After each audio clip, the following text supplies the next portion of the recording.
এই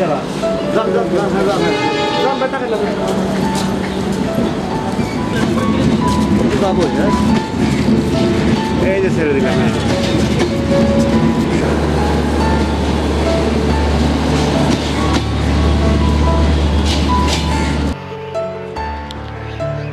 আসসালামু আলাইকুম প্রিয় কৃষক খামারি ভাই বোনেরা, অ্যানিমিটির পক্ষ থেকে আপনাদের সবাইকে জানাই আন্তরিক অভিনন্দন।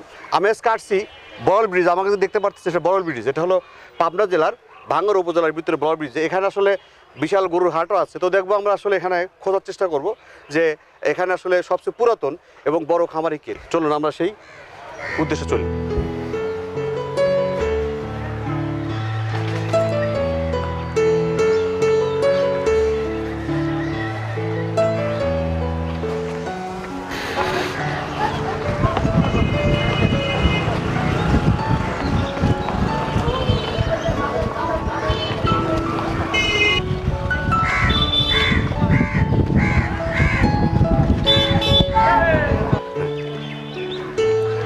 আসসালামু আলাইকুম ভাই। ওয়ালাইকুম আসসালাম। ভাই আপনার বাসা কোথায়? আমার বাসা ভাই নদীর উপরে আসলে আমি এখানে আসছিলাম, আমি অ্যানিমিটির পক্ষ থেকে আসছিলাম। আমি প্রতিবেদন করি তো বিভিন্ন খামার টামার নিয়ে। তো এখানে আসলে ভালো পুরাতন খামারই কি আছে বলুন তো একটু দেখি। গরুর খামার? গরুর খামার, হ্যাঁ হ্যাঁ হ্যাঁ, এইখানে হারোপাড়া একটা ফার্ম আছে। আচ্ছা আচ্ছা, সেটা হচ্ছে সুলতান ভাইয়ের ডেরি ফার্ম। ওখানে আপনি যাইতে ওই পারেন। খামারের নাম কি ওটা? Jisan dairy farm. ফার্ম, আচ্ছা। আমাদের একটু একটা ভাই কি কয় আসলে কি পুরাতন তো উনি? হ্যাঁ, অনেক পুরাতন। এখানে অনেক গরু বাছুর আছে। আমার কি অনেক গরু অনেকগুলো আছে? হ্যাঁ, আচ্ছা। অনেক গরু আছে। এটা আমাকে একটা ভ্যান ডেকে দেন। ও এই ভাই একটা ভ্যান, এই যে সুলতান ভাইয়ের খামারে একটু নিয়ে যান তো। আচ্ছা ঠিক আছে ভাই, ধন্যবাদ ভাই। আচ্ছা। বাকি জেসান খামার ছিলেন, জেসান ডেয়ারি খামার ছিলেন? হ্যাঁ, আমাকে একটু নিয়ে যান ওখানে, ওখানে যাবো। যান।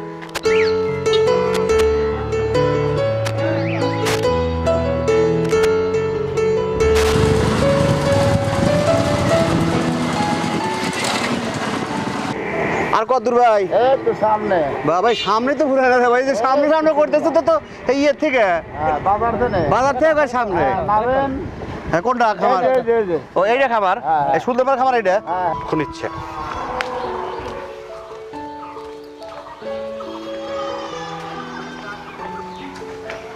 আসসালামু আলাইকুম ভাই। আসসালাম ভাই। আমি কামাল আহমেদ অ্যানিমিটি। তো আমি আসছিলাম সুলতান ভাইয়ের কাছে। আপনি কি? জিসান ডেয়ারি ফার্ম, সুলতান আহমেদ। আপনি কি সুলতান আহমেদ? ও আপনি সুলতান ভাই, আসেন একটু কথা বলি ভাই, আসেন। আপনি এখানে খামারের বয়স কত আপনার? 16-17 বছর। না, আমি স্টেশনে নামলে আমরা শুনলাম যে আসলে সবচেয়ে পুরাতন খামার আপনারটা, সবচেয়ে পুরাতন এবং অভিজ্ঞ খামারই বলা চলে আপনার। সবচেয়ে এলাকার মধ্যে আমার খামারের বয়স বেশি। বয়স বেশি। একটু চলো একটু খামারটা দেখি একটু। আচ্ছা।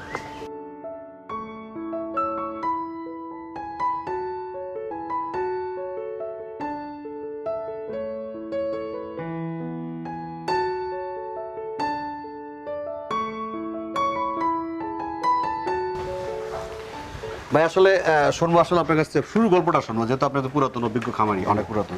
শুরু গল্পটা বলা, কিভাবে শুরুটা করলেন বলেন। প্রথমে 5টা গাভী কিনি, 4টে বকনা বাছুর কিনি। আচ্ছা। ধীরে ধীরে আমার এতগুলো গরু হয়ে যেত। আমার 2-1টা গরু গ্রামের থেকে কালেকশন করি ভালো জাতের। এতে আর ধরেন আমার মোটামুটি 100-র উপরে কত গরু আছে? 130-140টা মতো আছে। এগুলো কোথা থেকে কালেকশন করেন আপনারা? এই ধরেন বাচ্চা দিছে, বাচ্চার থেকে আবার গাভী হয়েছে, তার বাচ্চা থেকে গাভী হয়েছে, আবার ধরেন একটা বাচ্চা একটা খামারে পছন্দ হয়েছে, ভালো জাত দিয়ে কিনে নিয়ে আসছি। এরকম নিয়ে এসে আপনি এখানে মোটামুটি ইয়া করেন, মানে প্রতিপালন করে সেটা প্রতিপালন করি আমরা, করে সেগুলোই করেন। এগুলোকে বেশিরভাগ আপনি কোন জাতের গরু বিক্রি করেন? বেশিরভাগ আমার ফিজিয়ান আছে বেশি। আচ্ছা, Friesian, Holstein, jersey. Friesian, Holstein, এই তিন জাতের গরুগুলো বেশি। এই জাত তিনটাই ভালো।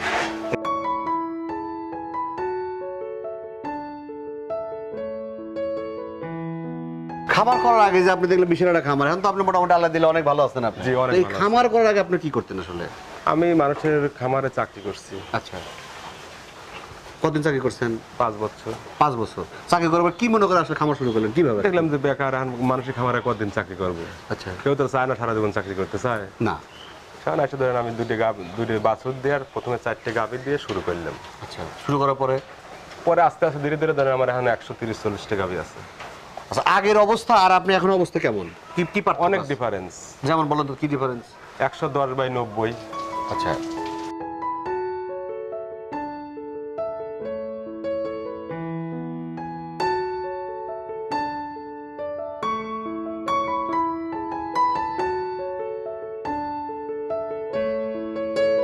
ভাই এক যদি খামার করতে চায় আসলে সে আসলে নতুন খামারি বলেন আর নতুন উদ্যোক্তাই বলেন, সে আসলে কিভাবে খামারটা শুরু করবে বা কটা দিয়ে শুরু করবে? প্রথমে ধরেন 7-8টা গরু দিয়ে শুরু করলে ভালো হয়। 7-8টা গরু দিয়ে। তাতে আপনার 7টা গরু কিনতে গেলে কত টাকা লাগবে? ধরেন 10 লাখ। 10 লাখ টাকা মতো লাগবে। আচ্ছা এই 10 লাখ টাকার গরু, এই 7টা গরু আমি কিনলাম ধরেন, এই 7টা গরু প্রতিদিন খাবার খাবে কত? প্রতিদিন ধরেন প্রতিদিন প্রতিদিন হিসেব ধরেন। 300 থেকে 350 টাকা খাবার খাবে। 300-350 খাবার খাবে। আচ্ছা খাইলো 300-350 খাবার খাইলো। আর আদার্স খরচ কি? আদার্স খরচ আপনার কাজের লোক আছে দুইটা, তার কাজ হলে কত টাকা যাবে? প্রতিদিন ধরেন 600 টাকা 700 টাকা কাজের লোক। আচ্ছা আর ওষুধ আদার্স সাইজ দিয়ে ধরেন আর 100 টাকা। আর যদি সে 10 লাখ টাকা দিয়ে 7টা গরু কিনলো, সে মাসে কত টাকা ইনকাম করতে পারবে? মাসে তার সর্বনিম্ন যদি গরু ভালোভাবে মেনটেন্স করতে পারে মাসে আপনি 50,000 ইনকাম করতে পারবে। এটা কি সম্ভব? 7টা গরু তার মানে 10 লাখ টাকা, আর প্লাস সেট করতে কত টাকা লাগবে তাও? ভালো একটু উন্নত সেট করলে পরে 2 লাখ টাকা খাওয়া যাবে।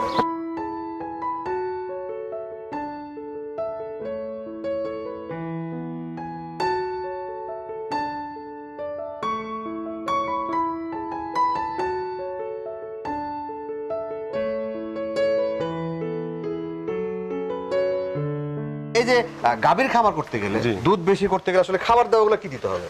মূলত কাঁচা ঘাসটাই মেইন। কাঁচা ঘাসটা যদি আপনার সাবেক দেওয়া যায় তাহলে দানাদার খাদ্য কম হলে চলবে। সাবেক বলতে আমার বুঝাতে ভালো করে আসলে। স্বয়ং সম্পূর্ণ। আচ্ছা বলেন। কারণ দানাদার খাদ্যটা কম দিলে চলবে। আচ্ছা আচ্ছা মানে বেশিরভাগ কাঁচা ঘাস। হ্যাঁ, কাঁচা ঘাসটা হলো গরুর প্রধান খাদ্য। এটা কি ঘাস দিবে এটা? নেপিয়ার আছে, জার্মানি আছে, তারপরে আপনার জাম্বু আছে। আমাদের এদিকে নেপিয়ার আবাদটাই বেশি। এই খাবারটা কখন, এই কাঁচা ঘাসটা কখন কখন কখন দিতে হবে? কাঁচা ঘাসটা সকাল বিকেল 2 বেলা। 2 বেলা। আর দুপুর টাইমে? দুপুর টাইমে গরু রেস্ট করবে।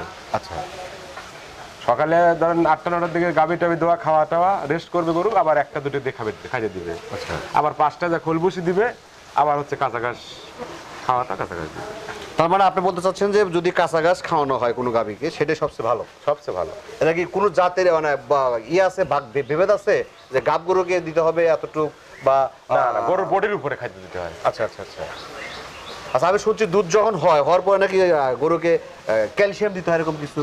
ক্যালসিয়াম অনেক গরু শর্ট করে। আচ্ছা যেটা বেশি দুধের গরু ক্যালসিয়াম ক্যালসিয়ামে খাওয়ানো যায়। আবার হচ্ছে আপনার 3 মাস পর পর রগেও দেওয়া যায় ক্যালসিয়ামের স্যালাইন। স্যালাইন। আচ্ছা মানে কি দিতে হয়? দিতে কি ভালো হয় এটা? দুধের গাভীগুলো দেওয়া লাগে, তাদের ক্যালসিয়াম শর্ট করে। আমাদের তো মূলত দুধের দাম নাই ভাই, বুঝছেন? আচ্ছা আচ্ছা আচ্ছা আচ্ছা 28-30 টাকা লিটার দুধ বেশি তো আর আমাদের ওই গরু কত খাদ্য দেওয়া সম্ভব না। আচ্ছা আচ্ছা আমরা সীমিত খাদ্যের মধ্যে রাখি। মানে সীমিত খাদ্য দিয়ে আপনি খালি মোটা তাজা করে মোটা সেটা ভালো সুস্থ রাখে আপনি সেটা উদ্দেশ্য হলো আপনি সেটা সেল করে দেন। ধরেন আমরা 15 লিটার দুধ বেশি হলে আপনার 30 টাকা হলে পারে 300 টাকা। আচ্ছা আর ঢাকা চিটাগাং সিলেটে ওনারা বেচে হলে 15 লিটার দুধ ধরেন এমনও জায়গা আছে 80 টাকা লিটার দুধ আছে। তাহলে এখানে আপনার খামার কি করার উদ্দেশ্য কি তাহলে? আপনি যেহেতু দুধের দাম পাচ্ছেন না এখানে। আর করেছি ভাই, বাচ্চাগুলো লাভ হয়। আচ্ছা আর এই ছোট থেকে কর্মই শিখছি। আচ্ছা আর বিক্রি করে তো আর খাইতে পারি না। তার মানে এখান থেকে যত রোগ আসে এখান থেকে বেশিরভাগ আপনি সেগুলো আপনি তাহলে ধরেন 50টা গাভী বাচ্চা দিলে 50টা বাচ্চা ফিরে যায়। আচ্ছা আচ্ছা এইটাই লাভ আমার।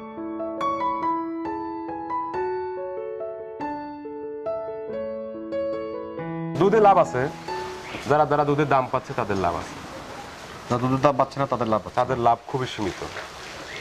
দাম পাইলে তাহলে একজন খামার যদি করতে চায় আসলে সে তার এলাকায় কত টাকা দুধের দাম থাকলে সে ভালো ভালো হবে? 50 টাকা হলে 40 টাকা হলে দুধ লাভবান হতে পারবে সে।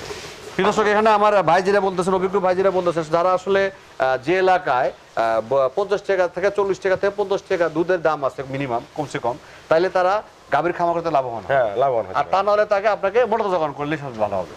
50 টাকা লিটার দুধ বিক্রি করতে পারলে আপনার 7-8টা গরু দিয়ে যদি সে শুরু করে, আপনি প্রতিদিন সে আপনি 3000 ইনকাম 6 মাস কন্টিনিউ ইনকাম করতে পারবে সে। তারপরে আস্তে আস্তে দুধটা কমে যাবে, গরু গাব কনসেপ্ট করবে, তারপর তো বছর শেষে বিয়ের লাভ আবার বাচ্চা আছে, লাভ আছে। প্রিয় দর্শক, জিসান ডেয়ারি ফার্ম প্রথম পর্ব এই পর্যন্তই। পরবর্তী পর্ব আগামীকাল দেখতে পারবেন। আজকে এই পর্যন্ত।